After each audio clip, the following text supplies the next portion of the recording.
नमस्कार. Konkan today digital कट्ट्यामध्ये आपलं सर्वांचं स्वागत.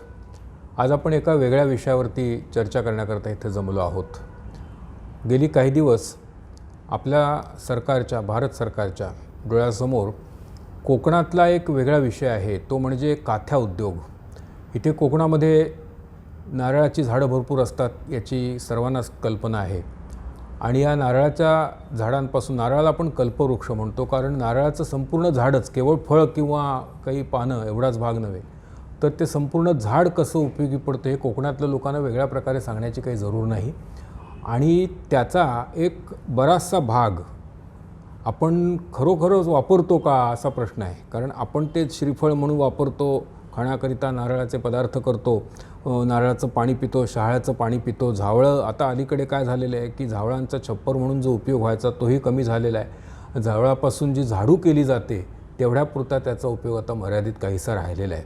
ह्याचे आणखी जे उपयोग जे आपल्या लक्षात येत नाहीत, माहिती आहेत पण लक्षात येत नाहीत, त्यातला एक महत्त्वाचा उपयोग म्हणजे काथ्या. त्या वेगवेगळ्या प्रकार काथ्यामुळे पाय पुसणं आपण रोज वापरतो, पण हे आपल्याच कोकणामध्ये तयार होणाऱ्या नारळाच्या काही भागापासून तयार करतं हे आपल्या डोक्यात येत नाही. आणि हा जो काथ्याचा मोठा उद्योग आहे, ह्या उद्योगाची व्याप्ती खरं खूप आहे. संपूर्ण जगामध्ये दर वर्षाकाठी 3.5 लाख टन काथ्या निर्माण होतो. आणि आपल्याला सांगायला किंवा ऐकायला अभिमान वाटेल अशी गोष्ट आहे, त्यातला 2/3 भाग हा भारताकडून होतो. भारत आणि श्रीलंका हे ह्यातली मागणी पुरवणारे जवळपास 95% मागणी पुरवणारे देश आहेत. आणि हा जो 3.5 लाख टन काथ्या निर्माण होतो त्यातला 2/3 भाग भारत तयार करत असल्यामुळे खूप मोठी मागणी आहे आपल्या लक्षात येतं. आणि कोकण नारळाचा उत्पादक प्रांत म्हणून त्याच्यामध्ये खूप मोठा सहभाग घेऊ शकतो. ह्या काथ्या उद्योगाची रत्नागिरी जिल्ह्यामध्ये काहीतरी रुजवात व्हावी ह्या दृष्टिकोनातून एक चांगला योग जुळून आलेला आहे. त्याची माहिती मी सुरुवातीला आपल्याला देतो. रत्नागिरी शहरामधले एक ज्येष्ठ सामाजिक कार्यकर्ते श्री बिपिन शिवलकर यांची अलीकडेच राष्ट्रीय काथ्या बोर्डावरती सदस्य म्हणून नियुक्ती झालेली आहे. त्यांचं अभिनंदन करताना त्यांनी आयोजित केलेल्या एका कार्यक्रमाच्या निमित्ताने इथे आपल्याकडे कोकणासाठी वरदान ठरेल असं एक काथ्या बोर्डाचं म्हणजे कॉयर बोर्डाचं एक क्षेत्रीय कार्यालय आहे. त्याचे जे सध्याचे प्रभारी आहेत श्रीयुत श्रीनिवास बिटलिंगू हे आपल्या स्टुडिओमध्ये आज आलेले आहेत. बिटलिंगू साहेब, आपलं स्वागत. नमस्कार साहेब. त्यांना आपण काही प्रश्न विचारून त्यांच्याकडून ह्या उद्योगाची अधिक माहिती मिळवूया. सर, हा जो उद्योग आहे काथ्या उद्योग, हा कोकणामध्ये ह्याची व्याप्ती आता कशी आहे ह्याच्या संबंधी आपल्याला काही माहिती आम्हाला अपेक्षित आहे आपल्याकडून. आणि सिंधुदुर्गामध्ये आणि रत्नागिरीमध्ये ह्याची साधारणपणे किती एकूण वाढीची क्षमता किती आहे, त्याचं पोटेन्शियल किती आहे, ह्या दृष्टीने आपण काही थोडं सांगा. ठीक आहे सर. तर आता आपण बघितलं तर कॉयर बोर्ड सब रिजनल ऑफिस सिंधुदुर्ग ऑफिस ओरसला आहे. त्या सिंधुदुर्ग ऑफिसमार्फत अंडर कॉयर उद्यमी योजना, ही योजना जे होता इंडिपेंडेंट स्कीम होता कॉयर बोर्डचा, त्या कॉयर उद्यमी योजना अंतर्गत सिंधुदुर्ग जिल्ह्यामध्ये स्पिनिंग ऑफ कॉयर यांचा 14 युनिट्स आहे. त्याच्यामध्ये काही युनिट्स 5 लाखाचं आहे आणि काही युनिट्स 10 लाखाचं आहे. तसंच फायबर एक्स्ट्रॅक्शन युनिट 10 लाखापर्यंतच्या 2 युनिट्स आहे. एक वेंगुर्ला शिरोडोला आहे आणि तसं सावंतवाडी दत्ता कॉयर इंडस्ट्री म्हणून तिथे एक आहे. तसं 2 युनिट्स फायबर एक्स्ट्रॅक्शन आहे. त्याच पद्धतीने MIDC कुडाल ते PMEGPच्या अंतर्गत त्यांच्या ते जिओ टेक्स्टाईल आणि स्पिनिंग ऑफ कॉयर यार्न असा एक सिंधू कॉयर इंडस्ट्री म्हणून MIDC कुडालला आहे जिओ टेक्स्टाईलचा. त्याच्यानंतर जे नवीन आता एक हे इलेक्ट्रॉनिक डिव्हाइसमध्ये सुद्धा केलेलं आहे स्पिनिंग ऑफ कॉयरचा, ते एक युनिट आहे. एकूण आत्तापर्यंत जे सब रिजनल ऑफिस सिंधुदुर्ग 2015ला स्थापित झालेलं आहे तेव्हापासून आत्तापर्यंत जवळजवळ सिंधुदुर्गात 17 कॉयर युनिट्स आहे. जसं सांगितलेलं आहे 14 फायबर एक्स्ट्रॅक्शन युनिट्स आहे आणि फायबर एक्स्ट्रॅक्शन 2 आहे, स्पिनिंग ऑफ कॉयर यांचं 14 आहे आणि दुसरा अदर इंडस्ट्री म्हणून 2 आहे. असं एकूण 17 इंडस्ट्री आता स्थापित आहे. आणि तिथे अवेलेबिलिटीप्रमाणे जरी बघितलं तर हे युनिट्स खूप कमीच आहे. जास्तीत जास्त युनिट्स करण्यासाठी प्रत्येक वर्षी कॉयर बोर्ड हेड ऑफिस कोचिंगवरून आम्हाला ॲक्शन प्लॅन दिला जाते. त्याच्यामध्ये awareness program, workshop, entrepreneur develop program, exposure tour, seminar असं आम्हाला आणि plus under skill development upgradation महिला कोर योजना अंडर आम्ही टाईम टू टाईम आम्ही ट्रेनिंगसुद्धा देतो महिलांना. ते 2 प्रकारचं ट्रेनिंग आहे, 2 महिन्याचं असते. ते एक आहे महिला कोर योजना आणि एक दुसरं आहे व्हॅल्यू ॲडेड प्रोडक्ट. महिला कोयर योजनामध्ये आपण फायबरपासून ते कात्यापासून दोरी कसं बनवणे ते शिकवलं जाते. स्टार्टिंग टू एंडिंगपर्यंत ते फुल टाईम असते. त्याच्यामध्ये 2 महिन्याचं ते पिरियड असासाठी ठेवलेलं आहे, आपण नुसता शिकणे नाही, आपल्याला क्वालिटी आला पाहिजे, मेंटेन करायला पाहिजे. ज्यावेळेला आपण क्वालिटी प्रोडक्ट आपण मार्केटमध्ये आणतो त्यावेळेला त्याच्यात व्हॅल्यू येते. म्हणून आम्ही पूर्ण टाईम देऊन आणि ते प्रशिक्षण शिल्लक काही नसताना म्हणजे फ्री ऑफ चार्ज शिक्षण देऊन उलट भारत सरकारकडून कॉयर बोर्डकडून त्यांना 2 महिन्याचा 3,000 प्रमाणे 6,000 रुपये स्टायपंड त्यांच्या अकाउंटमध्ये जमा केला जाते. त्याच्यानंतर मग ते स्वतःच्या उद्योजक म्हणून जर करायचे असेल तर आता नवीन एक स्कीम आलेलं आहे PMEG prime minister employment generation program. आणि आधी जे कॉयर बोर्डचे जे इंडिपेंडंट स्कीम होता कॉयर उद्यमी योजना ते या नवीन स्कीममध्ये मर्ज झालेलं आहे. आता इथून पुढे कोणाला कॉयर इंडस्ट्री जर सेटअप करायची असेल तर PMEGच्या मार्फत करू शकतात. याच्यामध्ये मॅक्झिमम 25 लाख आहे आणि मिनिमम 1 लाखापासून सुद्धा सुरुवात आपण करू शकतो. अच्छा, महाराष्ट्रामध्ये एकूण जी काही नारळ लागवड होते त्याच्यातला 60% भाग हा सिंधुदुर्गामध्ये आहे, बरोबर? हो, बरोबर आहे साहेब. आणि सिंधुदुर्गामध्ये जी साधारणपणे 17,000 हेक्टर जमीन ही नारळाच्या लागवडीखाली आणलेली आहे सिंधुदुर्गातली, त्या मानाने रत्नागिरीमध्ये कमी आहे. पण एक वैशिष्ट्य असं आहे की रत्नागिरी 2ऱ्या क्रमांकाला आहे नारळ लागवडीमध्ये, त्याच्यानंतर बाकीचे कोकणातले जिल्हे आहेत. त्यामुळे 4800 हेक्टर जमीन रत्नागिरीतली नारळ लागवडीखाली आहे. आणि इथे हा आता आपण जे सांगितलं 17 इंडस्ट्री तिथे उभ्या राहायला 5 वर्षामध्ये, म्हणजे रत्नागिरीतल्या लोकांना निश्चितपणे त्याच्यासाठी काही थोडी प्रेरणा मिळेल असं म्हणायला हरकत नाही. तर रत्नागिरीमध्ये आपण काही अशी ठिकाणं आयडेंटिफाय केलेत का की बाबा ह्या ठिकाणी साधारणपणे असा हा काथ्या उद्योग उभा राहू शकेल? ठीक आहे. तर आता हे जे सब रिजनल ऑफिस सिंधुदुर्गात आहे त्यावेळेला आम्हाला ॲक्टिव्हिटीजमध्ये रत्नागिरी जिल्हा शोध दिला होता. पण सिंधुदुर्गावरून रत्नागिरीला येऊन सर्व ॲक्टिव्हिटीज करायला आमच्याकडे असा कोण माणूस नव्हता प्रॉपर की त्यांच्यामार्फत आपण इम्प्लिमेंट करता यायला पाहिजे. पण आता government of India minister of MSMEने बोर्ड मेंबर म्हणून माननीय श्री बिपिन शिवलकर साहेबांना अपॉइंटेड केलेलं आहे. रत्नागिरीचंच आहे, सुपुत्र आहे, रत्नागिरीचं आहे. आणि जसं आता सिंधुदुर्गात आपण पोटेन्शियल केलेलं आहे इंडस्ट्री सेटअप करण्यासाठी, आता इथून पुढे रत्नागिरी जिल्ह्यामध्ये असं करणार आहे आणि होण्यासारखं आहे. आणि सिंधुदुर्गमध्ये जे काय 17 जे युनिट्स आहे ते 5 वर्ष लागला, ते काय पायलट प्रोजेक्ट होता. पायलट प्रोजेक्ट करताना सुद्धा आपल्याला खूप अडचणी येतात. पण आता हे अडचणी करू एवढं असूनसुद्धा आपण एवढं सेटअप केलेलं आहे, हे एक आपल्याला उदाहरण ठरला. मग इथून पुढे आपण इंडस्ट्री करण्यासाठी आपल्याला जे काय अडचण आहे आता इथे येणार नाही. आणि आता आपले आणि हे जे आता इंडस्ट्री आता जे काय वायबल आहे त्याचं आपण त्यांना उदाहरण घेऊन इथं आपण करू शकतो. आणि कोणाला इंटरेस्ट असेल तर सिंधुदुर्गाचं जाऊन ते लाईव्ह बघून आणखीन ते जे काही इंटरप्रेनर आहे, जे काय ते इच्छुक आहे ते बेनिफिशरी सेटअप करण्यासाठी, त्यांनासुद्धा जे मनबल बोलतात, विल पॉवर बोलतात, ते इंडस्ट्री बघून लाईव्ह त्यांनासुद्धा मनबल त्यांनी घेऊन वाढू शकते. त्याच्यानंतर मग आपल्याला पुढे अडचण येणार नाही युनिट डेव्हलपमेंट करण्यासाठी, युनिट सेटअप करण्यासाठी. अच्छा, म्हणजे 5 वर्षामध्ये पायलट प्रोजेक्ट 17 झाले असतील तर तुमचं जे उद्दिष्ट आहे ते खूप मोठं असलं पाहिजे. साधारणपणे रत्नागिरी जिल्ह्यामध्ये कुठल्या भागामध्ये इंडस्ट्री उभी राहू शकेल? तरी ते आपल्याला इंडस्ट्री सेटअप करताना पहिलं म्हणजे की आपल्याला कच्चा माल रॉ मटेरियल कुठे मिळेल तिथे केला तर चांगलं होणार, उत्तम होणार आहे. आता बघा एक्झाम्पल आता दापोलीमध्ये आहे, गुहागरमध्ये आहे आणि रत्नागिरी सिटीमध्ये आजूबाजूला जे काय कोकण बेल्टमध्ये आहे जिथे आपल्याला ते मिळेल. आता असं नाही की आपल्याला मॅच्युअर्ड कोकोनट ड्राय हस्क मिळायला पाहिजे असं काही नाही. आता नवीन डेव्हलपमेंटप्रमाणे जे टेंडर कोकोनट आहे त्याच्यापासून सुद्धा आपण युनिट सेटअप करू शकतो. शहाळ्यासारखं त्याच्यापासून सुद्धा आपण युनिट सेटअप करू शकतो. तो नक्की काय कच्चा माल लागतो? नक्की म्हणजे आता बघा हे जे कॉयर इंडस्ट्रीसाठी आहे ते सोडणं आहे. परत त्याच्यामध्ये 2 प्रकारचे आहे, ते टेंडर कोकोनटसुद्धा आहे आणि ड्राय म्हणजे मॅच्युर्ड कोकोनटसुद्धा आहे. आणि हे जे आहे जे कोकोनट आहे जे नारळ काढल्यानंतर ते आपण वरचा भाग जे असते त्याला सोडणं म्हणतो, ते आपण टाकून देतो म्हणजे त्याच्या किंमत जी आहे 0 आहे.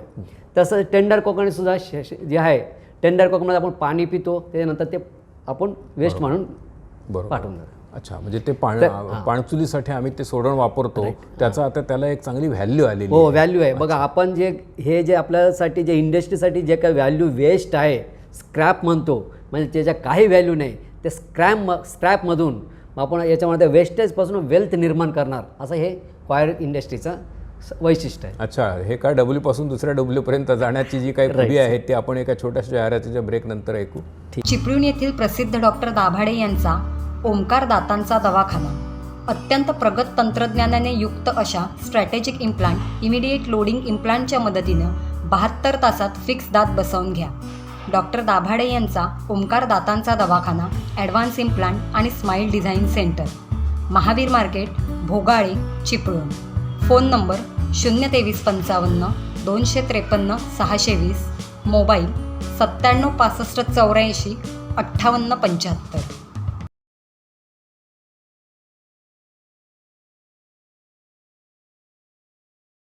नमस्कार. ब्रेकनंतर आपलं पुन्हा एकदा स्वागत.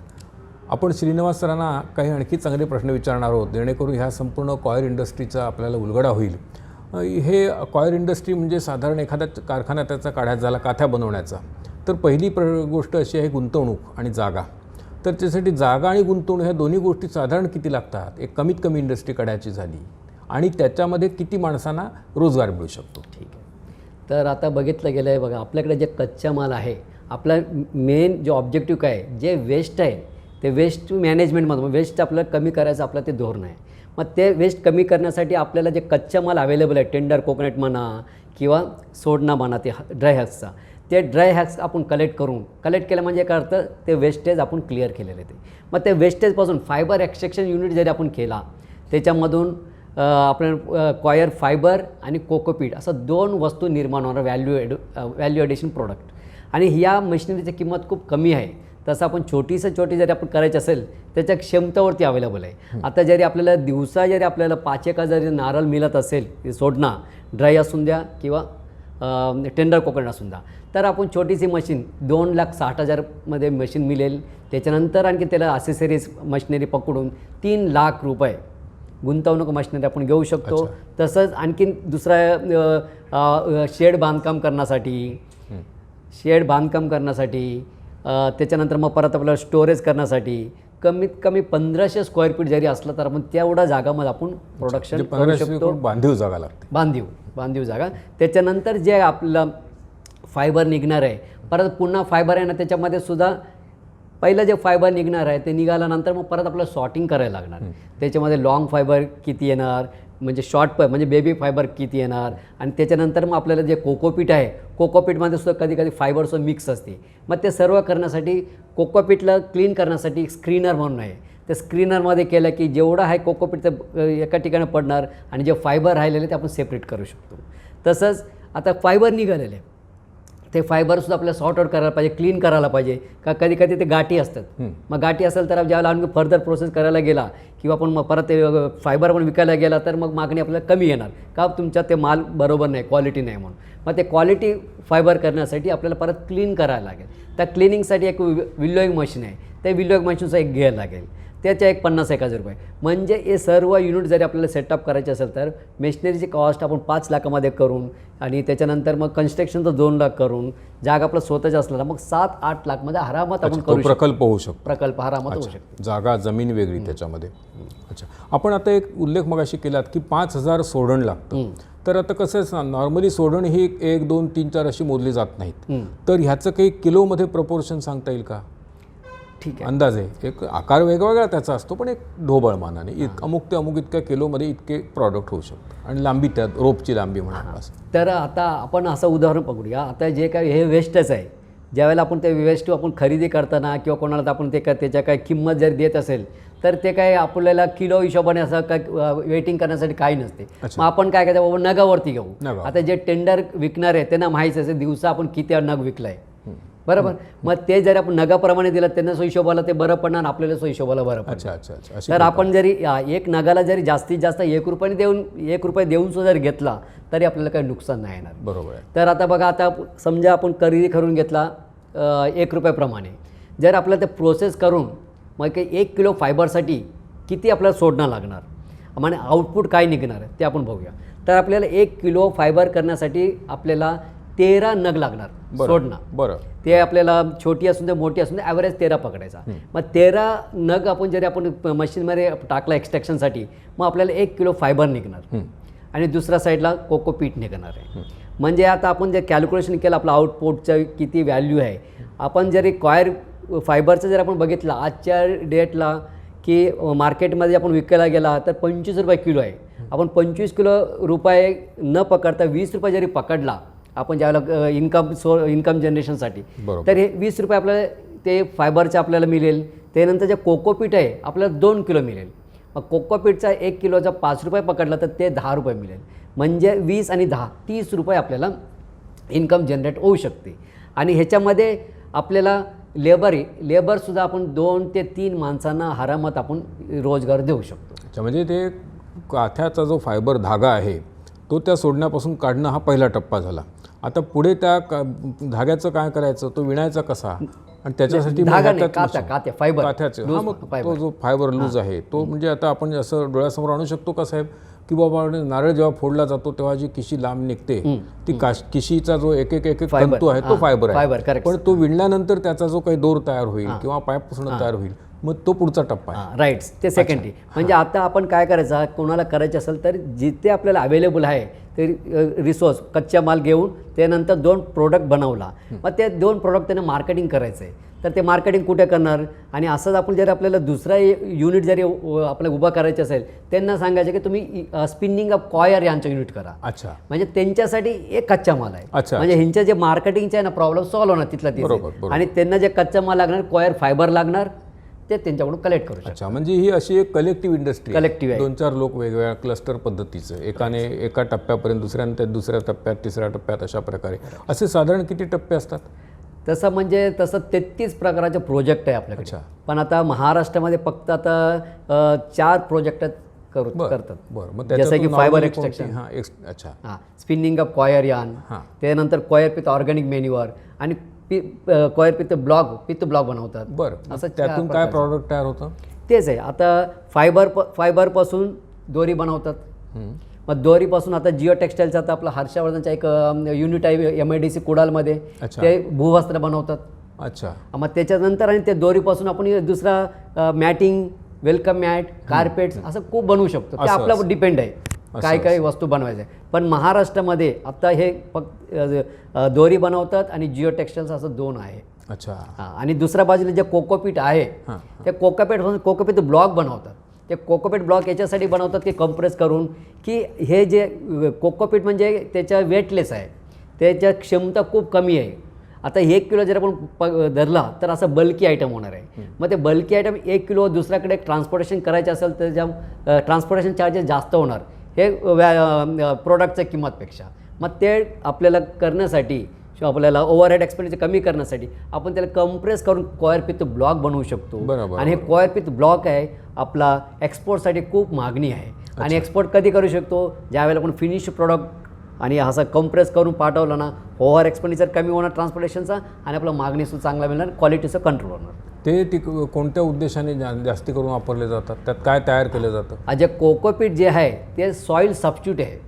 अच्छा, जिथे आपण सॉईलपासून आपण काही प्लांटेशन करणार आहे ते काम आपलं कोकोपीट करते. आणि हे कोकोपीटमध्ये दुसरं ॲडव्हान्टेज असंच आहे की आपल्याला जे सॉईलमध्ये जे काय आपल्याला न्यूट्रिएंट आहे त्या न्यूट्रिएंट याच्यामध्ये आहे. आणि दुसरा ॲडव्हान्टेज म्हणजे हे स्पोंजसारखा वॉटर होल्डिंग कॅपॅसिटी जास्त आहे.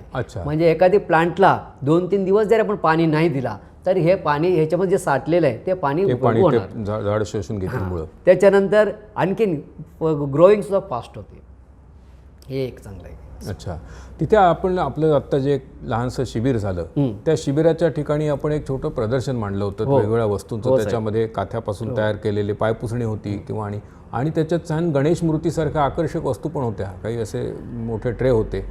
तर ह्याचं ट्रेनिंग देखील दिलं जातं का? Yes sir, absolutely true sir. ह्याच्या ट्रेनिंगसुद्धा दिलं जाणार आहे. मगाशी सांगितलं 2 प्रकारचं ट्रेनिंग आहे, एक महिला कॉयर योजना आणि दुसरा व्हॅल्यू ॲडेड प्रोडक्ट म्हणून. जे व्हॅल्यू ॲडेड प्रोडक्टमध्ये आपण पुरुषांना सुद्धा ट्रेनिंग देऊ शकतो, महिलांना सुद्धा आपण ट्रेनिंग देऊ शकतो. पण महिला कॉयर योजनेमध्ये फक्त महिलांनाच आपण देऊ शकतो. तर या व्हॅल्यू ॲडेड प्रोडक्टमध्ये दोरीपासून पाय पुसणं कसं बनवायचं आहे, परत पाय पुसण्यामध्ये ते अनेक प्रकार आहे, जसे कॉरिडोर मॅट आहे, होलंडर मॅट आहे, PVC मॅट आहे, लॉवर्स नट आहे, डच मॅट आहे, असं म्हणजे खूप आहे, म्हणजे जसं आपण बनवेल त्या पद्धतीने आहे. त्याच्यानंतर आणि जे कोकोपीट आहे, कोकोपीटसुद्धा आपण मूर्त्या बनवू शकतो. जसं की आता मगाशी डिस्प्ले केलेल्या गणेश मूर्ती आहे, तसंच आपल्याला जे मूर्ती बनवायच्या आहेत त्याचे आपल्याला एक मोल्डिंग करून घ्यावं लागते सिलिकॉनमध्ये. ते मोल्डिंग केल्यानंतर ते मोल्डिंगमध्ये जे कोकोपीट भरून तेवढं प्रोसेस केला तर स्टॅच्यू निघणार आहे. परत ते स्टॅच्यूसुद्धा 2 प्रकारचे आपल्याला डिस्प्ले केलेलं आहे. एक तर 100% नॅचरल आहे, त्याच्यामध्ये केमिकल काही नाही वापरले, पण त्या ज्या मूर्ती स्टॅच्यू ज्या बनवलेले जेवढं परत आपण ठेवलं असा ओपनमध्ये ते टिकू शकते. जरी आपलं पाणी पडला तर मग ते हे होणार, विरघळणार ते. तसं आणखीन थोडा ते केमिकल रेसिन म्हणून आहे, ते जर वापरून केलेलं आहे ते वॉटरप्रूफ आहे. त्याच्यामध्ये पाणी जरी टाकला तरी काय खराब होणार नाही, पण ते रेसिन मिक्स आहे म्हणून ते आपण 100% आपण नॅचरल बोलू शकत नाही. आणि जे दुसरं जे 100% नॅचरल जे केलेलं आहे त्याच्यामध्ये काही न होतं ते बायोडिग्रेडेबल आहे, एनी टाईम आपण त्याचा डिसॉल्व करू शकतो. अच्छा, म्हणजे आता इथे आमच्या कोकणामध्ये पर्यटन विकासाच्या दृष्टीने बरंच बोललं जातं, तर पर्यटनाच्या विकासामध्ये जे पर्यटक येतील त्यांना ह्या गोष्टी सगळ्या पाहता येतील, म्हणजे स्थानिक एक प्रॉडक्ट आहे ते, आणि तो एक वेगळा उद्योग. मला एक चांगलं सांगावं असं वाटतं की अलीकडे गेली काही वर्ष कोकणाचेच एक सुपुत्र माननीय श्री सुरेश प्रभू, जे अनेक वर्ष केंद्रामध्ये मंत्री होते, आणि त्यांनी एक खूप धडपड करून UNDP म्हणजे युनायटेड नेशन्स डेव्हलपमेंट प्रोग्रॅम ह्याच्या अंतर्गत एक चांगली योजना आणली. आणि त्याच्यात आनंदाची गोष्ट अशी की त्या योजनेअंतर्गत भारतातले जे 6 जिल्हे जिल्हावार विकास आराखड्याच्या करिता निवडलेले आहेत, त्याच्यात 2 आमचे कोकणातले रत्नागिरी आणि सिंधुदुर्ग हे सलग जिल्हे आहेत. असं कोकणाच्या वाट्याला हे भाग्य अगदी क्वचित येतं. आणि त्याच्यामध्ये कॉयर इंडस्ट्री, ज्याच्याविषयी आत्ता आपण चर्चा करतो, हा एक मुख्य विषय. आणि त्याच्यात त्यांनी उल्लेखही केलेला आहे की अशा तऱ्हेची जी बाय प्रॉडक्ट्स आहेत किंवा व्हॅल्यू ॲडेड प्रॉडक्ट्स आहेत त्यांना प्रोत्साहन देणं. तर मला असं वाटतं की त्या प्रोत्साहनाच्या दृष्टिकोनातून त्याची एक पूर्वतयारी म्हणून ह्या संपूर्ण ट्रेनिंगकडे पाहता येईल, नाही का? Yes sir, definitely. आता आपण एक सांगा की ह्याचा जो उद्योग जेव्हा उभा करायचा असेल तेव्हा त्याच्यासाठी लाखो रुपयाची गुंतवणूक करण्याकरता फायनान्सची म्हणजे वित्त सहाय्याची नेमकी व्यवस्था काय? Right sir. तर आता बघा आपल्या कॉयर प्रोडक्ट्समध्ये बघा ज्वेलरीसुद्धा आपण बनवू शकतो, ऑर्नामेंटल. तर ज्वेलरीमध्ये हँडीक्राफ्ट्स आयटम आहे, त्याच्यामध्ये जास्त आपल्याला इन्व्हेस्टमेंट नाही लागत. ते घरगुतीसुद्धा महिला घरी बसून ते जसं पायपुसण्याचं ट्रेनिंग घेतले तसं आपला ज्वेलरीचंच आपण ट्रेनिंग दिला ना, मग ते घरी बसून आपल्याला ते घरी बसून ते ज्वेलरी बनवू शकतात. ज्वेलरीमध्ये अनेक प्रकार आहे. ते आपलं ब्रेसलेट बनवू शकता, हार बनवू शकता, त्याच्यानंतर ते आपलं ह्याच्यामध्ये स्त्री हे लावतात ते, बरोबर. आणि ते परत कानातला रिंग हे सर्व आपण बनवू शकतो. आणि आता तुम्ही सांगितलं पर्यटन जिल्हा आहे म्हणून, ते पर्यटन जिल्ह्यामध्ये जरी ठेवला ह्याच्यात ते मॅन्युफॅक्चरिंग कॉस्ट खूप कमी आहे आणि त्याच्याचे व्हॅल्यू ॲडिशन खूप जास्त आहे. जरी मॅन्युफॅक्चरिंग कॉस्ट समजा 20 रुपये जर खर्च केला तर नक्की ते 100 रुपयालाच विकला जाणार असं वस्तू निर्माण आपण करू शकतो. ते झालं हे छोटी हँडीक्राफ्टचा. त्याच्यानंतर मग आपल्याला गार्डन आर्टिकलमध्ये आत्ता बघितलं ना, आत्ता डेव्हलपमेंट जास्त गार्डन आर्टिकलचं चाललं आहे. गार्डन आर्टिकलमध्ये कोकोपीट ब्लॉक्स झालेले, तसंच कुंड्या. आता आपण म्हणतो प्लांट्स जे लावतो आपण घरी प्लास्टिकच्या कुंड्या वापरतात, मग आपण जर 100% नॅचरल जरी करायचे असेल मग प्लास्टिकच्या कुंड्याचा का वापरायचा? म्हणून ते कुंड्यासुद्धा कॉयरपासून बनवलेलं आहे आणि खूप चांगलं आहे. आणि ते सुद्धा आणि ते कुंड्यामध्ये जे आपल्याला ते प्लांट जर्मिनेशन करणार फास्ट ग्रोविंग आहे आणि जे त्याच्या रूट्स आहे आतमधलं फिरून ते घट्ट बसणार आहे. लहानच्या ठिकाणीसुद्धा आपण व्यवस्थित आपण प्लांट्स आपण करू शकतो. त्याच्यानंतर साहेब तुम्ही विचारलेलं की आपल्याला मग गुंतवणुकीसाठी किती पैसे, म्हणजे कसं आहे ते finance position, means of finance म्हणजे असं आहे की आपण जे का प्रोजेक्ट रिपोर्ट बनवणार आहे, समजा फॉर एक्झाम्पल आपण 10 लाखाचा घेऊ हिशोबासाठी, 10 लाख जरी प्रोजेक्ट जे बनवला तर त्याच्यामध्ये आपला ओन कॉन्ट्रीब्युशन असते 5%. म्हणजे आपल्या 50,000 रुपये जरी असला तर आपण 10 लाखाचा प्रोजेक्ट आपण उभा करू शकतो. अच्छा. Under PMEGP prime minister employment generation program अंतर्गत जर आपण ऑनलाईन सबमिशन जरी केला त्या प्रोजेक्टच्या अप टू 35% म्हणजे 35% आपल्याला सबसिडी मिळेल. ते कसं आहे ते परत पुन्हा ते युनिट कुठे आपण करणार आहे, रुरल एरियामध्ये करणार का अर्बन एरियामध्ये करणार त्याच्यावर डिपेंड आहे. सबसिडीचे दर वेगवेगळे. आपण जरी उदाहरणार्थ आपण जरी रुरल एरियाचा घेतला प्रोजेक्ट, रुरल एरिया आणि महिला महिला म्हणजे स्पेशल कॅटेगरीमध्ये क्रिएट येते. जरी ओपन कॅटेगरी असला तर महिला असल्यामुळे ते आपला स्पेशल कॅटेगरी अच्छा. आहे. तर महिला आणि रुरल एरियामध्ये जरी युनिट सेटअप केला तर आपल्याला 35% सबसिडी मिळेल. म्हणजे एकूण किती प्रोजेक्टचा 40% ते झालेले. आणि बँकेकडून आपल्याला टर्म लोन 60% आपण घेऊ शकतो. अच्छा. पण बँक ज्यावेळेला लोन मंजुरी करताना संपूर्ण करणार 5% आपला ओन कॉन्ट्रिब्युशन सोडून म्हणजे 95% बँक लोन मंजुरी करणार. म्हणजे 9,50,000 रुपये सँक्शन करणार लोन. सँक्शन केल्यानंतर जे काही आपल्या सबसिडीचा पार्ट आहे मग बँक मागणी करणार. कधी मागणी करू शकते जेव्हा लोन सँक्शन झाला आणि त्यांच्या एलिजिबिलिटी 3.5 लाख रुपये आहे सबसिडी, तर बँकेने 4 लाख किंवा 3.5 लाखपेक्षा जास्त पैसे डिस्बर्स झालेला असला पाहिजे बेनिफिशरला. अच्छा. तरच बँक एलिजिबल होणार ऑनलाईन रिक्वेस्ट करण्यासाठी. आणि ज्यावेळेला बँक ऑनलाईन रिक्वेस्ट करणार विथिन 3-4 डेज मग ते सबसिडी अमाऊंट ते बँकेला ट्रान्सफर केला जाते. आणि हे जे PMEGPच्या जे नोडल एजन्सी आहे KVAC आहे, खादी विलेज इंडस्ट्रियल कमिशन, बरोबर, ते नोडल एजन्सी आहे. आणि स्पॉन्सरिंग एजन्सी आहे म्हणजे इम्प्लिमेंटिंग एजन्सी ते आहे KVIC, KVIB, DIC आणि कॉयर बोर्ड. कॉयर बोर्डचं जे काही कॉयरचं प्रोजेक्ट आहे ते डायरेक्ट कॉयर बोर्डलाच आम्ही ॲप्लिकेशन मागणार. कॉयर बोर्डमार्फत ते प्रोसेस होणार. या पद्धतीने त्यांच्या हे होणार आहे. आणि हे चांगलं आहे. 10 लाख म्हणजे खूप हे कमीच आपण करू शकतात. अच्छा. आता आपण एक घेणार आहोत छोटासा जाहिरात ब्रेक, कारण हा वित्त सहाय्याचा मुद्दा खूप व्यापक आहे. तो जाहिरातीच्या नंतर आपण नक्की त्याच्याकडे वळूया. चिपळूण येथील प्रसिद्ध डॉक्टर दाभाडे यांचा ओंकार दातांचा दवाखाना. आता मिळवा मोत्यासारखे चमकदार दात. आपले पिवळसर दात शुभ्र व चमकदार करा आणि पुन्हा हसा खळखळून मनमोकळे आणि आत्मविश्वासाने. डॉक्टर दाभाडे यांचा ओंकार दातांचा दवाखाना, ॲडव्हान्स इम्प्लांट आणि smile design centre, Mahavir market, Bhogale, Chiplun. Phone number 02355-253-620, mobile 9765845875. Shrinivas साहेब, ब्रेकनंतर आपलं पुन्हा एकदा कट्ट्यावर स्वागत आहे. आपण आता मगाशी वित्त सहाय्यासंबंधी बोलत होतो. तर वित्त सहाय्य तसा खूप घाबरवणारा मुद्दा आहे लोकांना. बँकेतून लोन घ्यायचं म्हटल्यानंतर पुष्कळशा लोकांना वाटतं मग ते किती कागदपत्र लागतील वगैरे. तर त्याच्याविषयी आपण थोडी माहिती सांगा. ठीक आहे. ज्या वेळेला आपण ॲप्लिकेशन करतो ऑनलाईन PMEGP, त्याच्यामध्ये आता खूप ट्रान्सपरन्सी आहे. पहिल्यासारखं काही नाही. सर्व आपला लोन अर्जासाठी बँकेत गेला पाहिजे असं काही नाही. तर हे PMEG पोर्टलमध्ये करताना फक्त आपल्याला एक फोटो लागणार, आधार कार्ड लागणार, त्याच्यानंतर प्रोजेक्ट रिपोर्ट लागणार. त्याच्यानंतर मग आपल्याला ज्या ठिकाणी आपल्याला करायचं युनिट त्या गावाचा लोकसंख्या किती आहे. जरी रुरलमध्ये आपण सिलेक्ट केलं तर मग रुरल सर्टिफिकेट रुरलसाठी आयडेंटिफाय करण्यासाठी whether it is comes under rural राहणार. मग ते डिपेंड आपण पॉप्युलेशनसाठी आहे. मग त्यासाठी आपल्याला एक लोकसंख्या सर्टिफिकेट लागणार म्हणजे पॉप्युलेशन सर्टिफिकेट. त्याच्यानंतर मग क्वालिफिकेशन सर्टिफिकेट लागणार. आता हा जे उद्योजक करायचा आहे मिनिमम 8th क्लास पास पाहिजे, 8th स्टँडर्ड, तर त्या एलिजिबल आहे करणार. समजा इन केस ते आपल्याला 8th क्लास नाही आहे, मी पूर्वी गेलो होतो शाळेत पण मी सर्टिफिकेट घेतलं नाही, माझ्याकडे काय पुरावा नाही, मग मी काय करू. ते लोक सुद्धा करू शकतं. पर्याय आहे. पर्याय म्हणजे असं की आता कॉयर बोर्ड आपल्याला 2 महिन्याचं ट्रेनिंग देते. बघ ते ट्रेनिंग जर तुम्ही घेतलं असेल तुमच्याकडे सर्टिफिकेट असेल ते सर्टिफिकेट पुराशी आहे. म्हणजे ते सर्टिफिकेट तुम्हाला सिद्ध करते की तुम्ही हे स्किल्ड वर्कर आहे. मग तुम्ही ज्या वेळेला स्किल्ड वर्कर म्हणून तुम्हाला आयडेंटिफाय झाला मग तुम्ही करू शकता मग उद्योजक म्हणून. ते एक आहे. मग त्याच्यानंतर हे प्रोसेस आता सबमिट केल्यानंतर ते ऑनलाईन सबमिशन 3 स्टेप आहे. पहिल्या स्टेपचा पूर्ण आपल्याला डेटा विचारणार आहे की आधार कार्ड टाकल्यानंतर तुमचं नाव, जे आधार कार्ड जे नाव आहे ते त्याच्यामध्ये टाईप करायचा. त्याच्यानंतर व्हॅलिडेशन करायचा. व्हॅलिडेशन केलं की मग पुन्हा जाणार की विचारणार मग तुम्हाला कोणत्या राज्यातून करायचं आहे. मग महाराष्ट्र राज्य सिलेक्ट करायचा. मग कोणत्या जिल्हा आहे ते जिल्हा सिलेक्ट करायचा. जसं तुम्ही जिल्हा सिलेक्ट केला तसं केला की बरोबर ते ऑटो पॉप्युलेटेड आहे. तिथे मग कॉयर बोर्ड सब रिजन ऑफिस ओरस सिंधुदुर्गचा आपल्याला ॲड्रेस दिसणार. तिथे आपलं ओके म्हणून मार्क द्यायचा.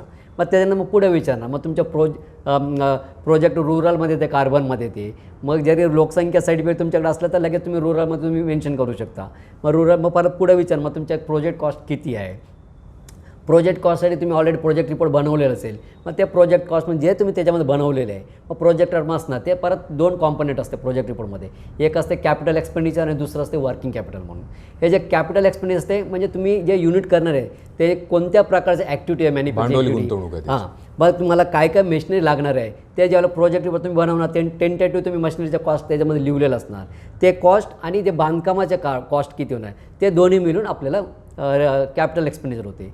त्याच्यानंतर जे वर्किंग कॅपिटल आहे, आता तुम्हाला ते वर्किंग कॅपिटल म्हणजे तुम्हाला जे प्रोसेस करायला तर आपल्याला रॉ मटेरियल किती लागणार महिन्यातून आणि किती लोकांना आपल्याला वर्करला पेमेंट द्यायला लागेल आणि लाईट भाडं किती येणार आणि इतर खर्च आहे ते सर्व सरासरी किती होणार ते आपण वर्किंग कॅपिटलमध्ये आपण करू शकतो. मग वर्किंग कॅपिटल आणि कॅपिटल एक्सपेंडिचर हे दोन्ही मिळून आपला प्रोजेक्ट कॉस्ट होते. अच्छा अच्छा. मग जे काय प्रोजेक्ट कॉस्ट आपण ते लिहिलेलं आहे मग त्याच्यावरती आपला मग भांडवल असते, ओन कॉन्ट्रीब्युशन 5% आणि सबसिडी आणि मग परत मग बाकी ते टर्म लोन असते.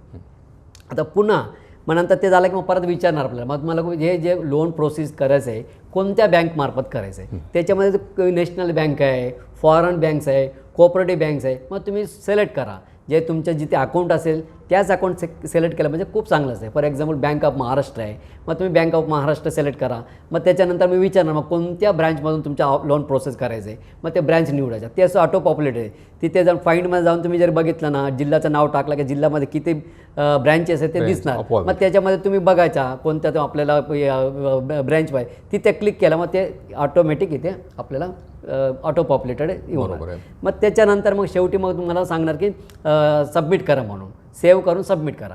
जेव्हा तुम्ही सेव्ह करून सबमिट केला मग त्याच्यानंतर मग एक युजर आय डी आणि पासवर्ड आपल्याला क्रिएट होते. ते आपला मोबाईलमध्ये SMS द्वारा कळवलं जाते. मग जरी कंटिन्यू जरी करायचं असेल तर परत लॉग इन करायची आवश्यकता नाही. मग तुम्ही परत पुन्हा सेकंड स्टेप कंटिन्यू करू शकता. मग सेकंड स्टेपमध्ये हेच जेवढं डॉक्युमेंट्स सांगितलेलं मग ते अपलोड करायला सांगणार. मग ते अपलोड करायचं. मग ते प्रोसेस कंप्लीट झालं की मग थर्ड स्टेप आहे. थर्ड स्टेपमध्ये एक स्कोअर कार्ड आहे.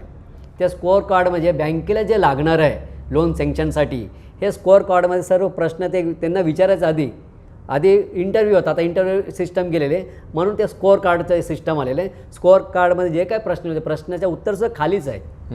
त्याच्यामध्ये आपण सिलेक्ट करायचं. मग त्याचं निवडल्यानंतर मग लास्ट मग आपण जनरेट केला मग ते एक स्कोअर कार्ड जनरेट होते. मग त्याच्यामध्ये असा क्लॉज आहे आपलं ॲप्लिकेशन जरी आपण एलिजिबल व्हायचं असेल तर मिनिमम 60 मार्क्स आपल्याला मिळायला पाहिजे स्कोअर कार्डमध्ये. पण आपलं 60 मार्क्सपेक्षा जास्तच भेटते. मग त्या पद्धतीनं ते स्कोअर कार्ड आपण सबमिट केल्यानंतर शेवटी फायनल सबमिशन आहे. मग ज्यावेळेला फायनल सबमिशन झाला तर मग आपला ऑनलाईन ॲप्लिकेशन सबमिट झाला म्हणून ॲप्लिकेशन जनरेट होते. त्याच्यामध्ये ट्रॅकिंग ID असते, त्याच्यामध्ये आपला किती आपल्याला प्रोजेक्ट रिपोर्ट प्रोजेक्ट कॉस्ट किती सर्व त्याच्यामध्ये नमूद केलेलं असते. मग ती कॉपी आपल्याकडे प्रिंटआउट काढून ठेवायचा. त्याच्यानंतर ती एक कॉपी सिग्नेचर करून सह्या करून जे काही तुम्ही डॉक्युमेंट सबमिट केलेले ते सर्व डॉक्युमेंट्स आपला कॉयर बोर्डच्या सब रिजनल ऑफिस सिंधुदुर्गला आपलं कुरिअर किंवा स्पीड पोस्ट किंवा ऑर्डिनरी पोस्टनी पाठवायचा जेणेकरून तुमच्या नावाने तिथे फाईल आम्ही क्रिएट करू. बरोबर. या पद्धतीने आहे. त्याच्यानंतर मग सबमिट केल्यानंतर आमच्या सिस्टममध्ये येणार तुमच्या म्हणजे बेनिफिशियरचं ॲप्लिकेशन. मग सिस्टममध्ये आल्यानंतर आम्ही परत एक इंटरॅक्शन करतो. खरोखर त्या बेनिफिशियरने अर्ज केला का किंवा त्यांच्यावरती दुसरं कोणी एक्सपोजरने ॲप्लिकेशन केला मग इंटरॅक्शन करतो. इंटरॅक्शन केलं म्हणजे की आम्हाला पूर्ण क्लिअरिटी येणार आणि ट्रान्सपरन्सी येणार. मग त्याच्यामध्ये ज्यावेळेला बघ इंटरॅक्शन झाल्यानंतर ते रेकॉर्डिंग होते. मग कधी ते ॲप्लिकेंट्स किंवा बेनिफिशियरचे इंट्रोडक्शन झालेले ते टायमिंग आणि सर्व असते ते ओके सर्व झालं आणि प्रोजेक्ट रिपोर्ट सर्व आम्ही बघितल्यानंतर इंटरॅक्शन ओके असं मग त्याच्यानंतर आम्ही बँकेला फॉरवर्ड करणार. बरोबर. मग ते बँकेत फॉरवर्ड केल्यानंतर मग तसा SMS अलर्ट त्यांना बेनिफिशियरला मिळेल की तुमचा फॉर्म आहे ना ते बँकेला गेला दाखल झालेला आहे. मग त्याच्यानंतर पुन्हा मग ते गेल्यानंतर इंटरॅक्शन झाल्यानंतर मग पुन्हा जर तुम्हाला जर बघायचं असेल तुमच्या युजर ID आणि पासवर्ड बघून तुमच्या ॲप्लिकेशनचं स्टेटस बघू शकता. आता स्टेटसमध्ये दिसणार की तुमच्या फॉर्म फॉरवर्ड केलेलं बँकेत. मग त्याच्यात तुम्ही प्रिंटआउट घेऊ शकता. मग त्याच्यामध्ये सर्व लिहिलेलं असणार बँकेत कधी गेला, किती तुमचं प्रोजेक्ट आहे, ओन कॉन्ट्रीब्युशन किती लागणार आहे, सबसिडी किती टक्के मिळणार आहे ते सर्व त्याच्यामध्ये बँकेत जे फॉरवर्ड केलेलं आहे त्याच्यामध्ये सर्व दिसणार तपशील दिसणार पर्टिक्युलर. त्याच्यानंतर ते कॉपी घेऊन मॅनेजरला जाऊन भेटायचा आणि आत्तापर्यंत जे काय सबमिट केलेले ओनली सॉफ्ट कॉपी सबमिट केलेली आहे, हार्ड कॉपी अजून दिले नाही. त्याच्यानंतर जे फॉर्म जे बेनिफिशियरचा बँकेत गेल्यानंतर मॅनेजरला भेटताना हे सर्व कॉपी ओरिजिनल घेऊन त्यांना दाखवायचा. आणखीन त्याच्या व्यतिरिक्त आणखीन काही ॲडिशनल डॉक्युमेंट असेल मॅनेजरने जे मागितलं तर ते सुद्धा आपल्याला द्यायला लागेल. आणि शक्यतो 99% ते प्रपोजल सँक्शन होतात. इन केस काही लूप होल असेल तर ॲप्लिकेंटच्या क्रेडिटेबिलिटी असते जे आपण म्हणतात ना आपला सिबिलमध्ये काय प्रॉब्लेम सिबिल असेल हा तर नवीन अलीकडे परवलीचं ते रिजेक्ट करू शकतात का शेवटी फायनान्शियल त्यांना जो RBI प्रमाणे गाईडलाईन्सप्रमाणे त्यांना ते गाईडलाईन्स बघायला लागतं. सिबिल जरी चांगला असला तर शक्यतो ते करतात आणि up to 10 lakhs no collateral guarantees required. अच्छा, म्हणजे काही हायपोथेटिक न ठेवता आपल्याला लोन सँक्शन करू शकतात. काही आपलं होऊ शकतं. जरी 10 लाखाचं जरी वरती असेल 25 लाखापर्यंत ते आपल्याला मग ते आपल्याला मागणार काय तुमच्या कोलॅटरल गॅरंटी आहे का तर ते द्यायला लागेल. नसेल जरी आपल्याला काही आपल्याकडे प्रॉपर्टीवर नसेल तर आपण काय करू शकतो इन्शुरन्स पॉलिसीसुद्धा आपण घेऊ शकतो. अच्छा, म्हणजे guarantee credit insurance guarantee scheme. अच्छा अच्छा. आणि साधारणपणे ह्याची मर्यादा काय असते, वित्त मर्यादा? तेच 25 लाखापर्यंत 25 लाखापर्यंत इंडिव्हिज्युअल प्रोजेक्ट. आणि जर कोऑपरेटिव्ह सोसायटी वगैरे स्थापन केली तर? मग त्यावेळेला ज्यावेळेला आपण अप्लिकेशन करणार ना त्याच्यामध्ये विंडो ओपन झालं की 2 असते, individual online application for individual आणि ऑनलाईन ॲप्लिकेशन फॉर अदर्समध्ये सर्व येणार. ट्रस्ट येणार, सेल्फ हेल्प ग्रुप येणार, कोऑपरेटिव्ह सोसायटी येणार, प्रायव्हेट कंपनी. मग त्यांना गुंतवणुकीची मर्यादा जास्त येते का? नाही, गुंतवणूक मर्यादामध्ये ते जनरल कॅटेगरीमध्ये म्हणून 10% त्यांना गुंतवणूक असते कॅपिटल प्रोजेक्टचं आणि त्यांना जे काही सबसिडी मिळणार आहे ते 25% मिळणार. अच्छा, आपण इतकी माहिती तपशिलाने सांगताय की आमचे जे श्रोते ज्यांच्या मनात काही असा कॉयर इंडस्ट्रीमध्ये उतरायचा विचार असेल तर त्यांना एक चांगलं गाईडच मिळालं की ते खऱ्या अर्थाने हे फक्त ॲक्टिवेट करणं हा एक त्यातला भाग राहिला आहे असं मला वाटतं. की इथे फार चांगल्या प्रकारे ही एक चर्चा होते. आपल्याला ह्या चर्चेचा दुसरा एक भाग घ्यायचा आहे, जे आता अलीकडे जे सदस्य म्हणून ज्यांची नियुक्ती झाली त्या श्री बिपिन शिवलकरांशी सुद्धा आपल्याला बातचीत करायचे. आपण श्रीनिवास साहेबांची रजा घेऊया आणि मी त्यांना डिजिटल कट्ट्यातर्फे kokantoday.com डिजिटल कट्ट्यातर्फे खूप धन्यवाद देतो, कारण अत्यंत उपयुक्त अशी माहिती आपण त्यांना लोकांना आमच्या श्रोत्यांना दिलीत. आणि आपल्या ह्या बोलण्याने आमच्या श्रोत्यांच्यापैकी ज्यांच्या मनामध्ये काहीतरी वेगळा विचार असेल, काही सुशिक्षित बेकार असतील, अलीकडे कोरोनाच्या परिस्थितीमुळे पुष्कळ लोकांना असं वाटतं की आपण काहीतरी वेगळा उद्योग सुरू करावा, काहींच्यामध्ये उद्योजकता उपजत असते, अशा लोकांना खूप नवीन क्षेत्राची माहिती मिळाली. श्रोते, आपल्याकडे ब्रेक घेण्यापूर्वी मला एक लहानसं सांगावं असं वाटतं की जसं बिपिन शिवलकर आहे तसं ह्या उद्योगामध्ये म्हणजे श्रीनिवास साहेबांनी जे सगळं केलेलं आहे ते प्रत्यक्ष ज्या माणसाने करून दाखवलेलं अशी सुद्धा एक व्यक्ती आपल्या प्लॅटफॉर्मवर काही क्षणांकरता येणार आहे. आपण एक आता छोटा ब्रेक घेऊया. चिपळूण येथील प्रसिद्ध डॉक्टर दाभाडे यांचा ओंकार दातांचा दवाखाना फुल माउथ रिहॅबिलिटेशनमध्ये रूट कॅनॉल ट्रीटमेंटद्वारे कॅप, ब्रिज, इम्प्लांट, पूर्ण, आंशिक, कवळी इत्यादी उपचार पद्धतींचा वापर करून आपले मौखिक आरोग्य उंचवा. डॉक्टर दाभाडे यांचा ओंकार दातांचा दवाखाना, ॲडव्हान्स इम्प्लांट आणि smile design centre, Mahavir market, Bhogale, Chiplun. Phone number 02355 253 620, mobile 97 65 84 58 75.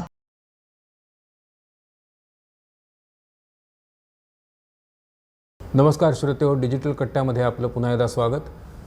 आपण बराच वेळ श्रीनिवास सरांकडून ह्या कॉयर उद्योगाची माहिती ऐकली. मगाशी सुरुवातीलाच मी एक उल्लेख केला होता, तो म्हणजे रत्नागिरीचे एक सुपुत्र, खूप तळमळीने काम करणारे सामाजिक कार्यकर्ते श्री बिपिन शिवलकर यांची काथ्या बोर्डावर, कॉयर बोर्डावर अलीकडेच नियुक्ती झालेली आहे. सर्वप्रथम मी त्यांचं ह्या नियुक्तीबद्दल अभिनंदन करतो सर्व रत्नागिरीकरांच्या वतीने, आमच्या सर्व प्रेक्षक श्रोत्यांच्या वतीने, आणि त्यांचं स्वागत करतो. बिपिनजी, आपलं ह्या कट्ट्यावर स्वागत आहे. ह्या बोर्डावर आपली नियुक्ती झाली आहे ती मला असं वाटतं की महाराष्ट्रातला मनुष्य आणि त्यातूनही कोकण किनाऱ्याला राहणारा मनुष्य, नारळ ह्या विषयाशी जवळून संबंधित असलेला मनुष्य यापूर्वी कधी या बोर्डावरती नियुक्त झालेला नव्हता. त्या दृष्टीने आपण पहिलेच आहात असं मला वाटतं. आणखीन एक दुसरी गोष्ट जाता जाता सांगितली पाहिजे जरूर, ती म्हणजे ह्या काथा उद्योग ज्या मंत्रालयाच्या अंतर्गत येतो ते MSME म्हणजे सूक्ष्म, लघु आणि मध्यम उद्योगांचं जे मंत्रालय आहे, त्या मंत्रालयाची धुरा, संपूर्ण कारभाराची धुरा आपले कोकणचे, सिंधुदुर्गाचे सुपुत्र श्री नारायण राणे यांच्या खांद्यावर नुकतीच ठेवण्यात आलेली आहे. आणि ह्या दोन्ही व्यक्तींमुळे रत्नागिरीमध्ये आणि सिंधुदुर्गामध्ये नारळचं एक महत्त्वाचं अंग काथ्या ह्या उद्योगाकडे खूप चांगल्या प्रकारे पाहिलं जाईल, त्याची अभिवृद्धी होण्याकरता खूप चांगले प्रयत्न होतील अशी मला खात्री वाटते. बिपिनजींशी आपण बातचीत करूया. बिपिनजी, पुन्हा एकदा तुमचं अभिनंदन आणि स्वागत करून मी तुम्हाला एक प्रश्न असा विचारतो की बोर्डावरती ही नियुक्ती तुमची झाली ती कशा प्रकारे झाली? म्हणजे बाकीचे टप्पे नव्हेत, पण हे एक माहितगार म्हणून तुम्ही कसे ह्याच्यावर नियुक्त झालात ते त्याची थोडक्यात आमच्या श्रोत्यांना झलक ऐकायला मिळेल. आणि दुसरी गोष्ट अशी की त्याच्यानंतरच्या तुमच्या कल्पना योजना काय असतील? नारळ ह्या विषयावरती मी लहानपणापासूनच आमची स्वतःच्या बागायती आहेत नारळाच्या, आणि ह्या व्यवसायाशी मी निगडीत होतो पूर्वीपासून नारळाच्या ह्याच्यातनं. आणि जे काय पूर्वी लागणारे लॉन्चीला झाप किंवा नारळाचं उत्पादन, शहाळी, हे उत्पादन आम्ही त्यावेळेला याच्यातून काढत होतो त्यावेळेला. आणि नंतर असा विषय आला की कात्या बोर्डमध्ये ज्या वेळेला नियुक्तीसाठी मला विचारलं गेलं, मग त्यावेळेला मला खूप बरं वाटलं, कारण माझी पण एक इच्छा होती की ह्या नारळाच्या याच्यातून आपल्याला खूप मुलांना नवीन रोजगार देता येतील. कारण हा कात्या उद्योग हा फक्त तामिळनाडू आणि केरळमध्येच मोठ्या प्रमाणात होता. हे फक्त आम्ही टी व्हीवरती बघत होतो. आणि त्याच्यानंतर सिंधुदुर्गात आत्ता थोडा प्रमाणात सुरू झाला, पण रत्नागिरी जिल्ह्यात हा आज तगायत कात्या विषय नव्हता. बरोबर. पण आता मग रत्नागिरी जिल्ह्यामध्ये मगाशी मी उल्लेख केला सुरुवातीला की रत्नागिरी हे माडाच्या लागवडीमध्ये दुसऱ्या क्रमांकाचं क्षेत्र आहे. तर काही अशी ठिकाणं आपल्या डोळ्यासमोर असतील आणि तिथे साधारणपणे हा उद्योग वाढावा ह्या दृष्टीने आपण एखादी कोणती योजना डोळ्यासमोर ठेवलेली आहे? नाही, माझं तर पहिलं असं म्हणणं आहे की आपल्या रत्नागिरी जिल्ह्यामध्ये रत्नागिरी, राजापूर, दापोली, गुहागर ही अशी वस्ती आहे किनारपट्टीची की जिथे नारळाची खूप बागायती आहे. आणि इथे सुरुवातीला आधी छोटे छोटे युनिट्स आम्ही तयार करणार आहोत की जेणेकरून प्रत्येक व्यक्तीला, प्रत्येक बचत गटाच्या महिलांना त्याच्यातनं आपल्याला उत्पन्न तयार होईल. आणि हे ज्या वेळेला छोट्या युनिटमधनं सगळे तयार होतील फायबर आणि कोकोपीट, त्यानंतर ती आपण फॅक्टरी निर्माण करू त्याच्यासाठी. बरोबर आहे. आता ही लागवड निरनिराळ्या ठिकाणी असते आणि तिथून तो सगळा कच्चा माल एका ठिकाणाहून दुसरीकडे नेणं, मला असं वाटतं की तुमच्या ह्या सगळ्या संघटित प्रयत्नामध्ये ट्रान्सपोर्टेशनची सुद्धा एक चांगली व्यवस्था निर्माण होऊ शकते. हो, हे तर होणारच आहे. कारण कसं आहे की आज बघत असाल तुम्ही, सोडणं हा विषय एवढा हे झालेला आहे की लोक टाकून देतात पूर्ण, अगदी म्हणजे नगरपालिकेच्या गाडीतनं ती जातात. तोच जर आपण एखादा टेम्पो, म्हणजे जो युनिट घेईल त्यांनी जर एखादा असा टेम्पो फिरवला बा शहरात, एक ही केली त्यांनी बा मी रत्नागिरीत करतो, एखाद्याने मी म्हणाले भाट्यात करतो, असं जर प्रत्येक गावागावातनं जर प्रत्येकाने केली तयार, तर हा विषय चांगल्या मोठ्या प्रकारे होऊ शकतो. आणि जो खरा वेस्टेज जो जाणारा माल आहे हा चांगल्या प्रकारे निर्माण होईल, उपयोगात आणला जाऊ शकतो. किती युनिट जिल्ह्यात उभी राहू शकतील? युनिट मोठ्या प्रमाणात उभी राहू शकतील असं काही नाही आहे. 1 लाखापासून अगदी 10 लाखापर्यंत युनिट तयार होऊ शकतात आपल्याकडे. पण ज्यांना वैयक्तिक करायचं आहे, ज्यांना बचत गटातर्फे करायचं आहे, ज्यांना संस्थेमार्फत करायचं आहे, त्या ह्या गोष्टी करू शकतात. अच्छा. आता ह्याचा सगळ्या लोकांच्यापर्यंत प्रसार होण्याकरता एक व्यासपीठ म्हणून बोर्ड आहे आणि बोर्डातर्फे आजच आपण रत्नागिरीमध्ये एक चांगला प्रशिक्षण कार्यक्रम घेतला, ते एक छोटेखानी, पण तो खूप चांगला वाटला. आणि अशा प्रकारचे काही कार्यक्रम करणं हा एक मार्ग व्यासपीठ झालं. पण या व्यतिरिक्त आणखीन राज्य शासनाच्या कोणत्या यंत्रणा ह्याच्यात मदत करतील? राज्य शासनाने आता हा जो जनजागृती प्रोग्राम झाल्यानंतर ट्रेनिंग सेंटर काढण्यासाठी आम्हाला परत हे सांगितलेलं आहे. अच्छा. ह्या ट्रेनिंग सेंटरमधनं तुम्हाला ज्या वेळेला ट्रेनिंग मिळणार त्यानंतर तुम्ही उद्योगधंद्याला सुरुवात आमची होणार. आणि ह्यासाठी स्कीम राबवल्या आहेत. एक 35% आहे एका स्कीममध्ये, एका स्कीममध्ये 90% आहे. म्हणजे 1 लाखापासून 10 लाखापर्यंत, 25 लाखापर्यंत आहे, त्याला 35% आहे. आणि 1 कोटीच्या वरती 10 कोटीपर्यंत जे प्रपोजल आहेत म्हणजे फॅक्टरी निर्माण करण्यासाठी, त्यांना 90% सबसिडी आहे. खूप मोठ्या प्रमाणात सबसिडी आहे. फार चांगली, याचा लोकांना लाभ घेता येईल. विद्यापीठं आपल्याकडे जी आहेत त्यांचा साधारणपणे कृषी विद्यापीठ हा एक वेगळाच सेक्शन आहे. आणि सुदैवाने कोकणाचं स्वतःचं कृषी विद्यापीठ आहे, डॉक्टर बाळासाहेब सावंत कोकण कृषी विद्यापीठ. आणि या विद्यापीठाकडे एक विभाग, स्वतंत्र एक्सटेन्शन विभाग असतो. विद्यापीठाच्या सगळ्या योजना लोकांपर्यंत पोहोचण्याकरता ही नारळ बोर्ड हे संपूर्ण केंद्र सरकारच्या अखत्यारीत आहे. केंद्राची संपूर्ण राष्ट्र पातळीवरची योजना आहे. पण अशी योजना लोकांपर्यंत पोहोचण्याकरता विद्यापीठाच्या माध्यमातून आपण काही करू शकता का?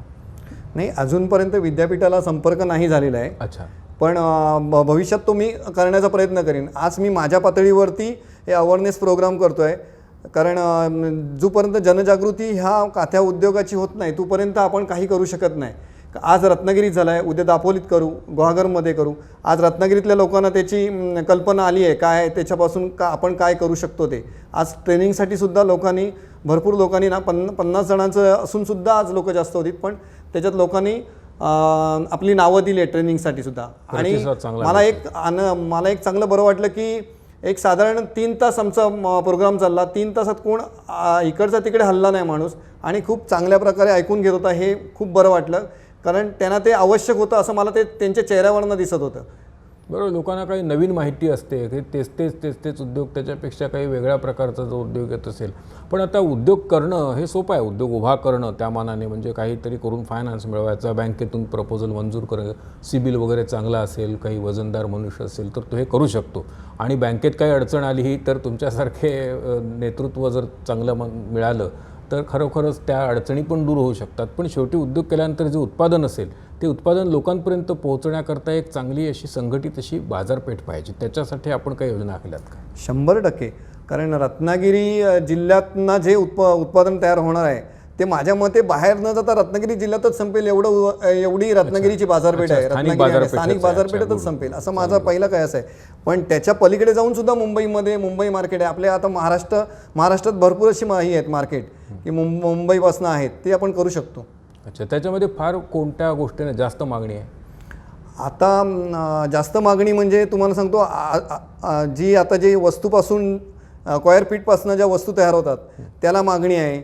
परत पायपुसणी आहेत, दोर, नंतर त्यानंतर ज्या लॉन्चीला लागतात दोऱ्या मोठ्या प्रमाणातल्या त्या आहेत आपल्याकडे. ट्रकसाठी आहेत, कात्या, गणपतीच्या कारखान्यासाठी लागणारा कात्या आहे.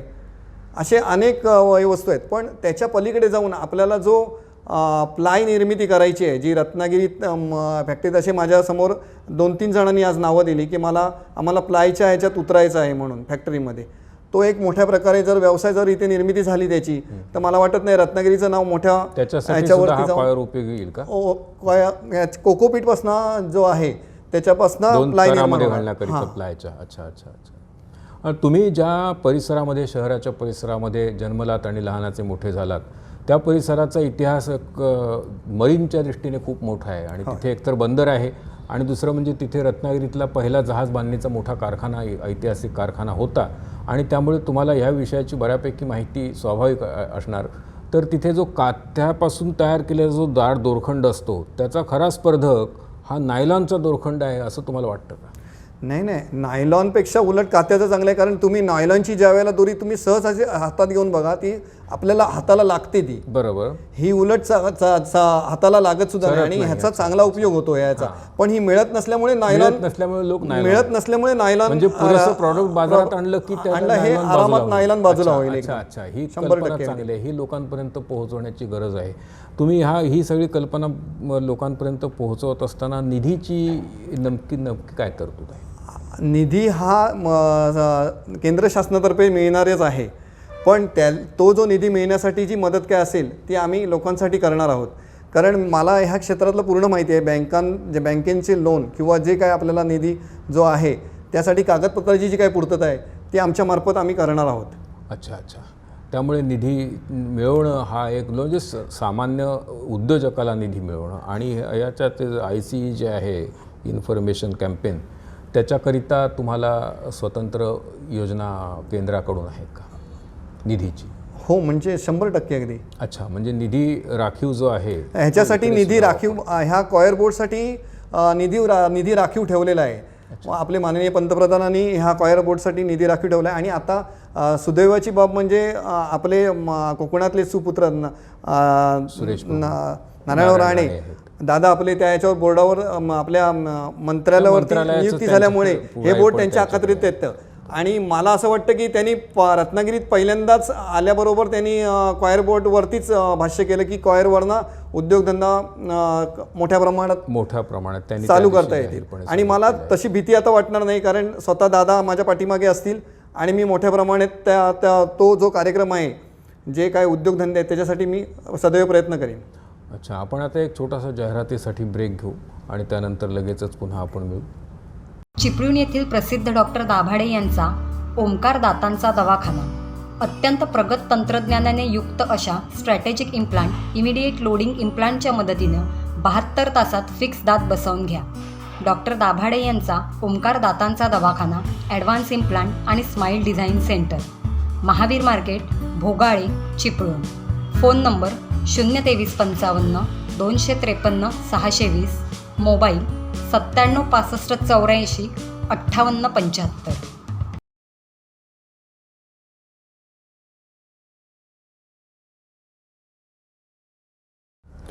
श्रोते, पुन्हा एकदा स्वागत आहे डिजिटल कट्ट्यावर. बिपिनजींना एक चांगला प्रश्न विचारता येईल, तो म्हणजे स्थानिकांना एक खूप तुमच्या ह्या नियुक्तीमुळे आशा वाटली असेल असं म्हणायला हरकत नाही, नाही का? स्थानिकांना तुम्ही एक दिलासा देऊ शकाल त्या संदर्भात काही सांगा, की बाबा आतापर्यंत असा अनुभव आहे की काही कॉयर बोर्डाच्या ह्या प्रस्ताव जर पाठवले ह्या उद्योगासंबंधी तर ते प्रस्ताव रखडतात म्हणा, किंवा ते तितकेसे चांगल्या प्रकारे मार्गी लागत नाहीत. त्यातल्या ज्या अडचणी आहेत त्या मला असं वाटतं की स्थानिक प्रतिनिधित्व मिळाल्यामुळे आता नक्कीच दूर होऊ शकतील. तुम्हाला ह्यासंबंधी लोकांना काही आवाहन करता येईल? कॉयर बोर्डवरती माझी थेट निवड झाल्यामुळे आज मी तिथे डायरेक्टली बोर्डमध्ये बोलू शकतो. आणि जी आज लोकांची कुठलेही असू देत, कॉयर बोर्ड असू देत, कुठलाही व्यवसाय असू देत, तर आपण ज्यावेळेला अर्ज करतो त्यावेळेला ते लगेच होत नाही, किंवा त्याला एक म्हणतात ना की सरकारी काम 6 महिने थांब असा विषय असतो. पण आज मी स्वतः त्या बोर्डवर आहेत, स्वतः मंत्री महोदय आपले सिंधुदुर्गातले आहेत, राणेसाहेब. त्यामुळे मी अशी खात्री देतो लोकांना की तुम्ही जे प्रपोजल द्याल ते लवकरात लवकर मी सँक्शन करण्याची माझी जबाबदारी राहील. आणि त्यासाठी जे कागदपत्राची जी काही पूर्तता लागेल तीसुद्धा आम्ही तुम्हाला समजावून सांगू आणि ती आम्ही स्वतः करून घेऊ. अच्छा, हा एक खूप नागरिकांना एक खऱ्या अर्थाने दिलासा आहे. मला नागरिकांनाही असं आवाहन करावं असं वाटतं की त्याच उद्योगांकडे वळण्यापेक्षा किंवा शेजाऱ्याने एखादा उद्योग काढला म्हणून आपणही तो काढायचा आणि मग दोघांच्या ग्राहकांची विभागणी होते, त्यापेक्षा एखादं नवीन क्षेत्र आहे नारळाशी संबंधित अशा एका चांगल्या उत्पादनाची चर्चा होते. याच्यामध्ये आज आपण सुरुवातीला ह्या विषयातले एक कार्यकारी अधिकारी श्रीनिवास यांच्याशी चर्चा केली.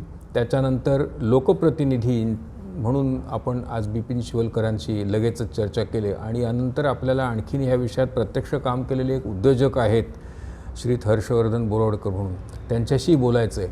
आणि त्यामुळे आपण त्या कार्यक्रमासाठी आपण बिपिनजींचा निरोप घेऊया. बिपिनजी, आपण स्टुडिओत आलात आणि आमच्याशी खूप छान चर्चा केली, त्याबद्दल पुन्हा एकदा मी आपल्याला धन्यवाद देतो. चिपळूण येथील प्रसिद्ध डॉक्टर दाभाडे यांचा ओंकार दातांचा दवाखाना. आता मिळवा मोत्यासारखे चमकदार दात. आपले पिवळसर दात शुभ्र व चमकदार करा आणि पुन्हा हसा खळखळून मनमोकळे आणि आत्मविश्वासाने. डॉक्टर दाभाडे यांचा ओंकार दातांचा दवाखाना ॲडव्हान्स इम्प्लांट आणि smile design centre, Mahavir market, Bhogale, Chiplun. Phone number 02355 253 620, mobile 97 65 84 58 75. नमस्कार, kokontoday.comच्या डिजिटल कट्ट्यामध्ये आपलं ब्रेकनंतर पुन्हा एकदा स्वागत. मी आपल्याला मगाशी म्हणालो होतो की आपल्याकडे एक उद्योजकसुद्धा ह्या विषयावर बोलण्याकरता आलेले आहेत, की श्रीनिवास सरांनी जी माहिती आपल्याला सगळी दिली ती ज्या काथ्या उद्योगासंबंधी दिली, त्या काथ्या उद्योगात प्रत्यक्ष काम करणारे एक तरुण उद्योजक आपल्याकडे आले आहेत. आपण त्यांचं स्वागत करू. त्यांचं नाव आहे श्रीयुत बोरावडेकर. बोरावडेकर साहेब, आपण मला वाटतं BBA आहात, म्हणजे बिझनेस मॅनेजमेंटचे ग्रॅज्युएट आहात. आणि आपण टी व्हीवरती वेगवेगळ्या मालिकांमध्ये पाहतो अलीकडे हे BBA किंवा MBA झालेली माणसं त्या हिरो असतात आणि ते काहीतरी करत असतात. अर्थात त्यांच्या व्यवसायापेक्षा त्यांच्या बाकीच्या सगळ्या घडामोडींचा त्याचा संबंध येतो. एखादा MBA किंवा BBA झालेला मनुष्य काय चांगल्या प्रकारे करू शकतो याचं एक चांगलं उदाहरण म्हणून आपल्याला बोरावडेकर साहेबांकडे पाहता येईल. ते मूळचे देवगडचे आहेत आणि त्यांनी या सिंधुदुर्गामध्ये हे कॉयर बोर्डाचं एक युनिट सुरू झाल्यानंतर, ऑफिस सुरू झाल्यानंतर त्यांनी त्याचा खऱ्या अर्थाने अभ्यास करून त्याचा लाभ घेतलेला आहे. आपण ह्या विषयाकडे कसे वळलात? धन्यवाद सर, पहिल्यांदा या प्लॅटफॉर्मवर अवेलेबल करून दिल्याबद्दल. ज्यावेळेस सिंधुदुर्ग जिल्ह्यामध्ये माझा पूर्ण जन्म झाला आणि सिंधुदुर्गात जेव्हा बालपण जातं, जेव्हा कोकणात एस्पेशली आपण म्हणू, त्यावेळेस कोकण हा जो भाग आहे आपला एवढा निसर्गसंपन्न आहे की ग्रॅज्युएशन झाल्यानंतर नोकरीसाठी म्हणून बाहेर जाण्यासाठी म्हणून कोकण सोडवलं नाही. म्हणूनच की काय आपल्या इथे राहून म्हणजे जिल्ह्यामध्ये राहून काय आपण करू शकतो यासाठी थोडीशी अभ्यास चालू होता. मग त्या दरम्यानच हे काथ्याबद्दल समजून आलं की आपल्याकडे मोठ्या प्रमाणावर नारळ उपलब्ध आहे आणि बऱ्यापैकी ह्या नारळाचं जे सोडण आहे हे आजही वेस्टमध्ये जातं किंवा इवन पाणी गरम करण्यासाठी म्हणून चुलीत जाळलं जातं, जळण म्हणून याचा वापर केला जातो. पण तेच जर आज आपण काथ्या उद्योगाबद्दल जर बघितलं, ओव्हरऑल व्ह्यू जर बघितला तर केरळ, तामिळनाडूसारख्या राज्यामध्ये या काथ्याच्या धर्तीवरती मोठ्या प्रमाणात इंडस्ट्रीज चालू आहेत. तर त्याचा एक आदर्श किंवा त्याच्याबद्दल काही माहिती मिळाली ग्रॅज्युएशनमध्ये असताना आणि त्यानंतर मी या व्यवसायाकडे वळलो की जेणेकरून आज आपल्याकडे काहीच सिंधुदुर्गात किंवा महाराष्ट्र राज्यामध्ये ज्या ठिकाणी काथ्या उद्योगाला आता सुरुवात झालेली आहे आणि भविष्यात पुढे जाऊन याला नक्कीच चांगली संधी आपल्या सर्वांसमोर असेल या दृष्टिकोनातून म्हणून मी याच्याकडे या काथ्या उद्योगाकडे वळलो. तुमचं हे युनिट कुडाळ MIDCमध्ये आहे, कुडाळ औद्योगिक क्षेत्रामध्ये. बोराडेकर साहेबांच्या नावामध्ये हर्ष आणि वर्धन असे दोन्ही शब्द आलेले आहेत. हर्षवर्धन हे त्यांचं स्वतःचं नाव, त्यामुळे ह्या उद्योगातून तुम्हाला काय आनंदही मिळत असेल आणि उद्योगाची वृद्धी पण होत असेल या दृष्टीने आपण अगदी थोडक्यामध्ये ही साधारण सुरुवात करताना बरंचसं श्रीनिवास साहेबांनी सांगितलेलं आहे. त्याची जी प्रक्रिया आहे त्या प्रक्रियेच्या पुढचा टप्पा जो प्रत्यक्ष तुम्ही व्यवसायामध्ये पाऊल टाकल्यानंतर तुम्हाला किती काळामध्ये ह्याचा सेटअप करता आला आणि काही थोड्या अडचणी आल्या का, त्याची माहिती आमच्या श्रोत्यांना ऐकायला आवडेल. हो सर, नक्कीच. जसं श्रीनिवास सरांनी सांगितलं, काथ्यामध्ये मूळतः दोन प्रकारे याचं वर्गीकरण करता येऊ शकतं आपल्याला.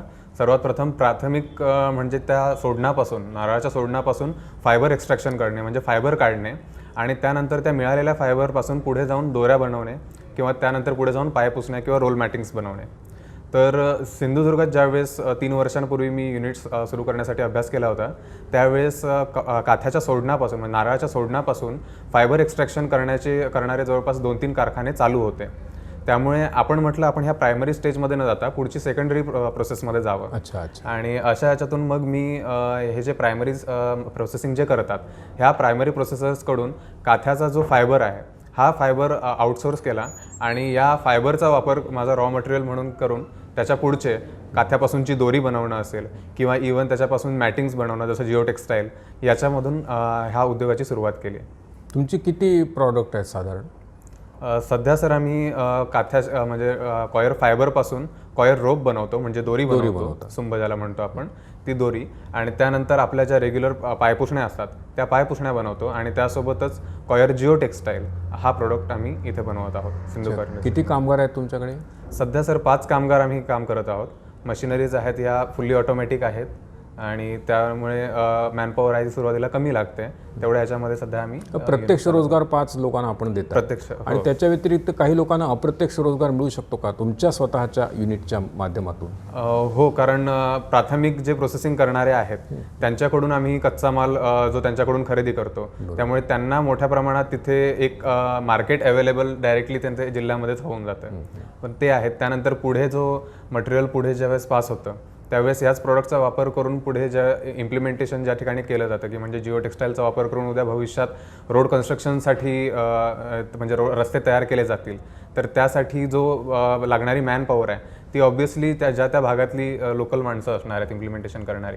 त्यामुळे याच्या पुढचं देखील उद्योग निर्मिती किंवा आपण रोजगार निर्मिती या माध्यमातून होऊ शकते. अच्छा, तुमचं जे प्रॉडक्ट आहेत त्याला मोठा प्रश्न असतो तो मार्केटिंगचा, म्हणजे ती विक्रीला जायला हवेत. प्रॉडक्ट तयार करणं ठीक आहे पण ते सगळं विक्रीला गेलं पाहिजे. त्याच्यासाठी तुम्ही काय यंत्रणा उभी केली आहे आणि कुठे मार्केट आहे? सध्या आम्ही काथ्याच्या ज्या दोऱ्या बनवतो त्या दोऱ्यांसाठी सिंधुदुर्ग रत्नागिरी जिल्ह्यामध्ये लोकलचं जे मार्केट आहे या लोकल मार्केटमध्ये आम्ही आज आमचा माल पुरवत आहोत. त्यासोबत जिओ टेक्स्टाईल ह्या प्रोडक्टबद्दल जर आता मी म्हटलं तर हा जिओ टेक्स्टाईल हा प्रोडक्ट आम्ही नव्याने मार्केटमध्ये इंट्रोड्यूस केला आहे. म्हणजे सिंधुदुर्ग जिल्ह्यात किंवा इवन महाराष्ट्र राज्यात कॉयर जिओ टेक्स्टाईल मॅन्युफॅक्चरिंग करणारे आमचं पहिलं युनिट आहे. त्यामुळे याच्यामध्ये अवेअरनेस निर्माण करण्यापासून ती सुरुवात ही करावी लागत आहे. अच्छा. आणि याच्याबद्दल जर म्हणायचं झालं तर महाराष्ट्र शासनाने म्हणा किंवा इवन केंद्र सरकारने देखील या प्रोडक्टबद्दल एक अवेअरनेससाठी घेतलेला आहे की जेणेकरून हा जो कॉयर जिओ टेक्स्टाईल हा जो प्रोडक्ट आहे हा मातीची धूप थांबवण्यासाठी म्हणून वापरला जातो, सॉइल इरोजन कंट्रोलसाठी म्हणून. आणि त्यासोबतच रस्त्याच्या बांधकामासाठी म्हणजे रोड कन्स्ट्रक्शनसाठी पण याचा वापर केला जातो. मग महाराष्ट्र शासनाच्या आणि इवन केंद्र शासनाच्या माध्यमातून ह्या प्रोडक्टचा वापर करून प्रिफरन्शियल प्रोक्युरमेंटच्या माध्यमातून काथ्याचं जे जिओ टेक्स्टाईल आहे या जिओ टेक्स्टाईलचा वापर रस्त्याच्या बांधणीमध्ये करण्यात यावा किंवा सॉईल इरोजन कंट्रोलमध्ये करण्यात यावा असे काही परिपत्रकं आलेली आहेत. नवीन नवीन तंत्र रस्त्याकरिता हल्ली विकसित होत आहेत. ह्या व्यवसाय कुठलाही करायचा म्हटल्यानंतर त्याचा परतावा, आर्थिक परतावा हा एक महत्त्वाचा विषय आहे. तर तुम्हाला आता बँकेचं सहकार्य निश्चितपणे मिळालं असेल, कारण त्याच्याशिवाय एवढा मोठा उद्योग उभा करता येत नाही. आता हा बँकेचा परतावा देण्यास समाधानकारक आहात का तुम्ही? हो सर. सुरुवातीला ॲक्च्युली म्हणायचं झालं तर इनिशियल स्टेज ज्यावेळेस असते त्यावेळेस बँक लगेच लोन देत नाही, कारण सगळ्या ज्या गोष्टी आहेत याची सगळ्याची जात म्हणजे पूर्ण पडताळणी बघितली जाते. बरोबर. ती पूर्ण पडताळणी करूनच नंतर मग बँकेला जेव्हा खात्री होते की सदर व्यक्ती किंवा सदर हे जे काही उत्पादन हे करणार आहेत ह्या उत्पादनाची ज्यावेळेस आपण बघतो की चांगलं मार्केट जर त्याच्यामध्ये असेल तर नक्कीच बँक स्वतः गुंतवणूक करू शकते. सुरुवातीला बँकमधून लोन घेण्यासाठी थोडासा त्रास झाला होता, पण फायनली म्हणजे त्याच गोष्टीवरती ठाम राहिल्यानंतर बँक मॅनेजरने शेवटी लोन सँक्शन केलं. आणि ही चिकाटी फार महत्त्वाची आहे. हो, कोणताही उद्योग करायचा झाला की सुरुवातीला ह्या गोष्टी फेस कराव्याच लागतात आणि उद्योजक म्हणून ही गोष्ट तर सर्वात पहिल्यांदा प्रत्येकाला फेस करावीच लागते. तुमचा उद्योग स्थापन झाला कधी? 2018 मध्ये उद्योग स्थापन झाला. अच्छा, मग त्याच्यानंतर आणखी 2 वर्षातच कोरोनाचं एक दुष्टचक्र आपल्याकडे आलं आणि मोठमोठ्या उद्योगांना त्याचा खूप आर्थिक फटका बसला. हो. तर त्या दृष्टीने तुम्हाला काही अडचण आली असेल? एक सर अडचण पण आलीच, पण त्यासोबत एक संधी पण मिळाली. बरं. कारण आतापर्यंत आपल्या महाराष्ट्रातला जर आपण मार्केटचा विचार केला तर महाराष्ट्राच्या मार्केटमध्ये मोठ्या प्रमाणात साऊथचे जे स्टेट्स आहेत या स्टेट्समधून पण मोठ्या प्रमाणात मालाची आयात होते. अच्छा. मग त्यामुळे हे जे होते हे कुठेतरी थांबले गेलं. बरोबर. साऊथमधून येणारा माल थोड्याफार प्रमाणात थांबला गेला, त्यामुळे काहीशा प्रमाणात इथून आम्हाला एक सपोर्ट भेटलं की लोकल माल पण मार्केटमध्ये अवेलेबल झाला. अच्छा, म्हणजे संकटातही तुम्ही संधी शोधली, ही फार चांगली गोष्ट आहे. मी तुम्हाला एक शेवटचा प्रश्न विचारतो. तुम्हाला या उद्योग हा करत असताना तुमच्या कुटुंबातून काही चांगला सपोर्ट मिळाला असेल तर तुम्ही कोणाला श्रेय जास्त द्याल? श्रेय संपूर्ण कुटुंबाला जातं, कारण ज्यावेळेस आपण उद्योग नव्याने ज्यावेळेस सुरू करतो त्यावेळेस सुरुवातीलाच बँक लोन घेतल्यानंतर बँक लोनचं एक लिमिट आहे की म्हणजे कमीत कमी 3 महिन्यात किंवा 6 महिन्यांमध्ये आपल्याला उद्योग सुरू करून त्याची रिपेमेंट सुरू करायची असते. पण इनिशियली ज्यावेळेस आपण पहिल्यापासून म्हणजे इवन इमारतीच्या उभा करण्यापासून मशिनरी डेव्हलपमेंटमध्ये ज्यावेळेस काम करता ह्याच्यामध्ये बराचसा वेळ जातो आणि सुरुवातीचा हा जो काळ होता ह्या काळामध्ये जे काही बँकेचा परतावा आहे हा बऱ्याच वेळा त्रासदायक होता. कारण असं झालं होतं की माझा मॉरेटोरियम पिरियड बँकेने दिलेला तो संपला होता, पण तरी पण माझं इथे प्रोडक्शन प्रोसेस तयार झाली नव्हती. त्यामुळे मोठ्या प्रमाणात तो एक फायनान्शियल बर्डन पण फॅमिलीवरती आलं होतं. पण फॅमिलीचा सपोर्ट असल्यामुळे आणि स्वतःहून वडिलांनी असेल किंवा काकांनी चांगला पूर्ण सपोर्ट दिला पूर्ण फॅमिलीमधून, त्यामुळे व्यवस्थित सुरुवातीचा हा जो खडतर प्रवास होता हा अर्थातच फॅमिली सपोर्ट असल्यामुळे त्यांच्यामुळे सुकर झाला. हर्षवर्धन, तुम्हाला एक विचारावं असं वाटतं की तुम्ही स्वतः तरुण आहात आणि तुम्ही तरुण उद्योजकांना काय संदेश द्याल? सर, आजच्या घडीला बघितलं तर कोरोनामुळे बऱ्याचशा नोकरीमध्ये जे तरुण होते त्यांना नोकरीवरून कमी करण्यात आलं. पण हीच एक संधी आली ग्रामीण भागामध्ये, विशेषतः की ग्रामीण भागातल्या ज्या काही वस्तू बनवल्या जात होत्या त्यांना आज मोठ्या प्रमाणात चांगलं जागतिक मार्केट उपलब्ध होतं आहे. त्यामुळे तरुण जर कोणत्याही व्यवसायाकडे बघत असतील किंवा इव्हन विशेषतः काथ्या उद्योगासाठी जर कोकणातील तरुण जर बघत असतील तर नक्कीच एक मोठं मार्केट आपली वाट बघत आहे. कारण काथ्या उद्योग हा असा नाही आहे की एकट्याने मी केला आणि मी त्याच्यात सफल झालो. कारण काथ्यापासून आज जर बघायचं झालं तर जवळपास शेकडो असे प्रोडक्ट बनवले जातात जे आज आपल्याला डोमेस्टिक मार्केटमध्ये ॲज वेल ॲज एक्सपोर्ट मार्केटमध्ये पण मोठ्या प्रमाणात विकले जातात. आणि ही जी काथ्या उद्योगाची विशेषतः जी साखळी आहे ही एका प्रोडक्टवरती न थांबता एकावर आधारित एक असे आपण याला जे साखळी जे उत्पादन आहेत ही व्हॅल्यू ॲडेड प्रॉडक्टची आपण साखळी तयार करू शकतो. त्यामुळे बऱ्याचशा लोकांसाठी याच्यामधून नवीन उद्योग संधी पण नक्कीच येतील काथ्या उद्योगाच्या माध्यमातून. तर त्यासाठी देखील कोकणातील तरुण जर कोणी इच्छुक असतील तर नक्कीच ते ह्या येत्या संधीचा फायदा घेऊ शकतात. आपल्या या संपूर्ण कार्यक्रमामध्ये आपण आज 3 व्यक्तींची भेट घेतली. त्याच्यामध्ये ह्या संपूर्ण काथ्या उद्योगासंबंधीची तांत्रिक माहिती हवी होती, कार्यालयीन पद्धतीची माहिती हवी होती, ती श्रीनिवास साहेबांनी आपल्याला दिली. त्यांचे मी आभार मानतो. आपल्या रत्नागिरी जिल्ह्यातून कॉयर बोर्डावर प्रथमच अशा व्यवसाय संबंध ज्याच्याशी आलेल्या अशा विषयाची असे सदस्यांची नियुक्ती झाली आणि ते बिपिन शिवलकर, त्यांच्याशी पण आपण बातचीत केली आणि त्यांनाही मी डिजिटल कट्ट्यातर्फे धन्यवाद देतो. आणि आपल्याकडे शेवटच्या टप्प्यामध्ये प्रत्यक्ष ह्या उद्योगाचा अनुभव घेतलेले एक तरुण उद्योजक हर्षवर्धन बोरवडकर आले, त्यांनाही मी धन्यवाद देतो. आणि श्रोतेहो, अशा प्रकारचे आणखी कार्यक्रम आपल्या पुढे सातत्याने येत राहतील याची आपल्याला खात्री आहे. मी तुमची सर्वांची रजा घेतो.